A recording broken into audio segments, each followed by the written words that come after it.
Men Xorazm viloyati Qo'shko'pir tumani 19-umum o'rta ta'lim maktabining boshlang'ich sinf o'qituvchisi Zulayxa Baxidirovna bo'laman.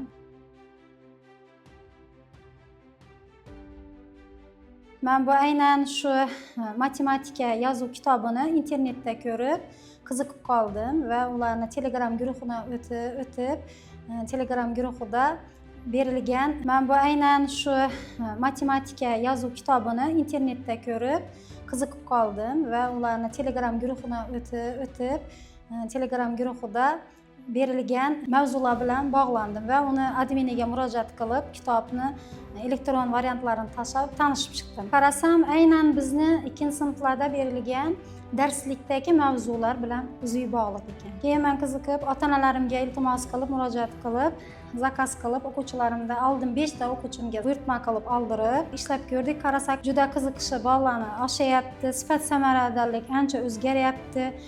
Men uni tanlaganimda eng matematikani o'zlashtirmayotgan o'quvchilarim va eng o'zlashtirayotgan va o'rtacha o'quvchilarimda sinab ko'rdim. Qarabsizki, o'zlashtirmayotgan o'quvchimda juda katta o'zgarish bo'ldi.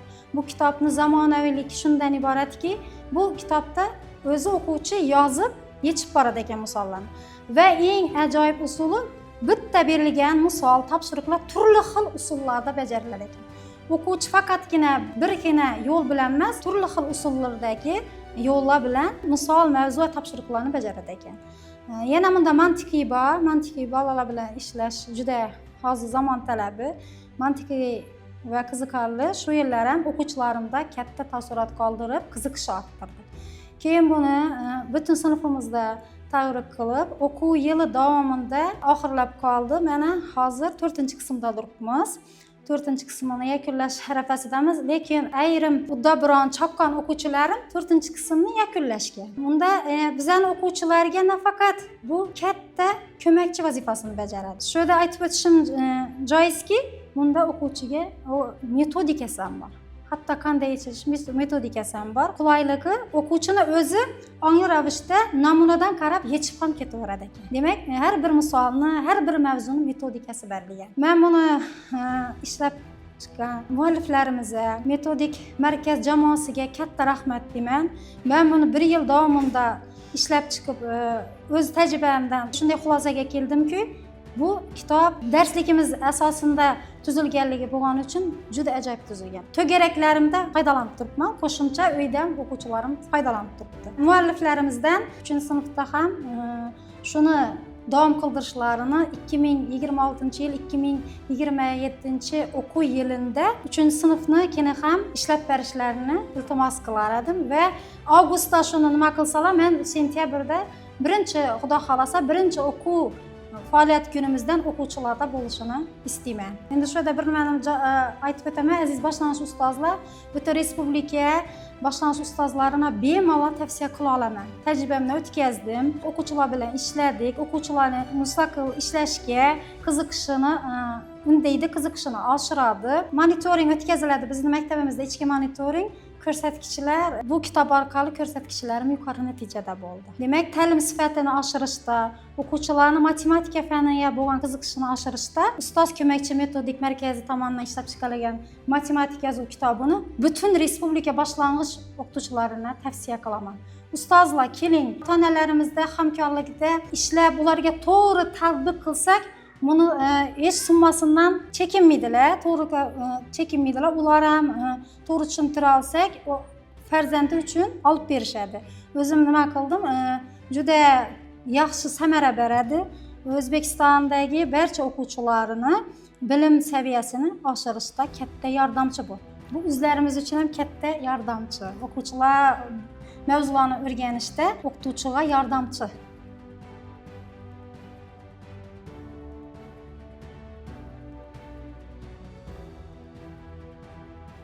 2-sinf darsligi bilan mavzu uzuyligi, o'quvchi 45 minut darsda o'zlashtira olmagan mavzuni bunda yechib mustaqil o'zlashtira oladi. Bu bir.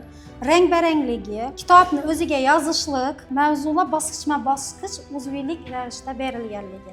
Bu keyin ota-onalarda birinchi oldin to'g'risini aytishim kerak. Bir-ikki ota-onalar bilan individual gaplashganimda yo'q, to'g'ri kelmaydi, olib bera olmayman degan nimalar bo'ldi. O'zimdan to'lov qilib, shu bir-ikki o'quvchiga olib berganimdan keyin ular ko'rib, farzandlaridan o'zgarishlarni ko'rib, keyin butun sinfda ota-onalarning o'zlarini orasida bir-biriga tashviqot, targ'ibot ishlari bo'lib ketdi. Keyin kerak bo'lsa pochtasini ham o'zim borib, darsdan keyin biza chekka qishloqda turaman.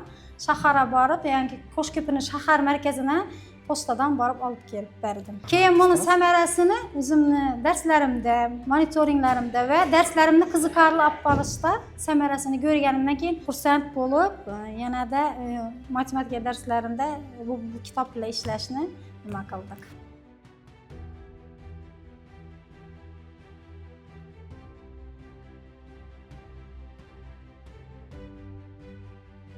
Video darslarni o'zim tomosha qilaman. Ayrim nimalar endi yosh bo'lganlar uchunmi yoki ota-onalarimiz nima qilmagani uchunmi, nima qilmadilar. Keyin ularni ulab yubordim, silkalqari kirdilar.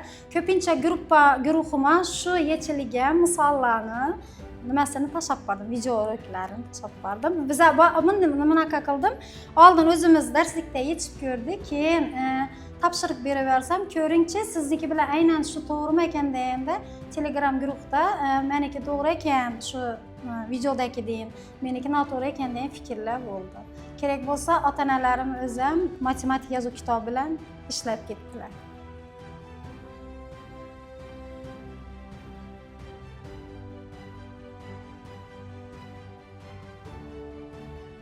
Ushbu kitoblar bilan rejalarim katta. Aynan o'zimni maktabimdagi 2 nafar o'quvchilarining sinf rahbarlarini aytdim. Sizlar endi kelishsangizlar juda maqsadga muvofiq bo'ladi, juda qulay, oson ekan dedi. Ular ko'rib hayratda qolishdi. Ular ham xudo xolasa avgustdan butun o'quvchilarini shu darslik asosida ta'minlayacaklar. Butun tumanimizdagi nafaqat tumanimizdagi barcha boshlang'ich sinf o'quvchilariga buni tavsiya qildim. Ular ham ko'rib, o'z ko'zlari bilan, fikrlari, mulohazalari bilan o'rtoqlashdim. Ular ham juda maqsadga muvofiq deyishdi. Aynan bu matematika yozuv kitobini bizlarga yoqqanmi, bizning 2-sinf darsligimizdagi mavzular yaratilgan. Shular yaratilgan, o'ziga bog'liq. Shu menga dum yoqqan maqsadga. Ta'lim sifatini oshirishda shu yordam berib turibdi.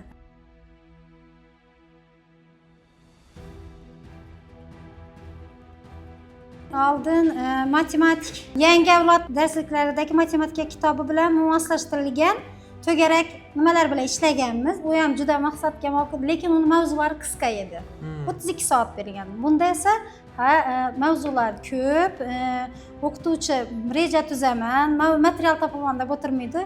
Boshlang'ich sinf o'qituvchisini tayyor shpagatka. O'quvchilar material tayyorlab o'tirmayman. Masalan, men ko'pincha darsdan bo'sh vaqtimda kompyuterda ko'p o'tirardim.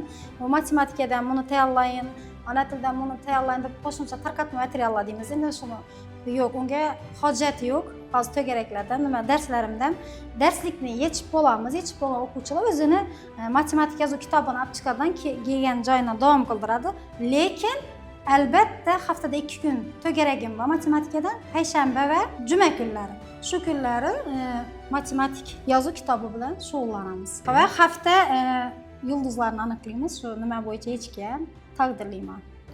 Sinfimizdagi kichik.